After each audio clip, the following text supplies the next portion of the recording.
நண்பர்களே, இன்னைக்கு நான் சொல்ல போறேன் கதை ஒரு சாதாரண கதை இல்ல. இது ஒரு உண்மை அனுபவம். ஒரு பக்தனின் உயிரையே முருகன் எப்படி காப்பாற்றினார் என்பதை பற்றிய அதிசயமான கதை. இந்த கதையை முழுவதும் கேளுங்கள். உங்கள் வாழ்க்கையிலும் முருகன் அருள் எப்படி வேலை செய்கிறது என்று நீங்கள் உணருவீர்கள். வேலவே முருகா காப்பாயகா. ஒரு சிறிய கிராமத்தில் ராஜா என்று ஒருவர் வாழ்ந்து கொண்டிருந்தார். அவர் ஒரு சாதாரண மனிதர்.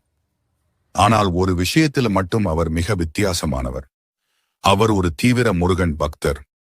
ஒவ்வொரு நாளும் காலையில் எழுந்தவுடன் முதலிலேயே அவர் சொல்வது வேலவே முருகா. அவர் தினமும் முருகன் கோவிலுக்கு செல்வார். வெள்ளிக்கிழமைகளில் விரதம் இருப்பார். முருகன் பெயரை 108 முறை ஜபிப்பார். அவருக்கு வாழ்க்கையில் கஷ்டங்கள் இருந்தாலும் அவர் நம்பிக்கை மட்டும் விடவில்லை.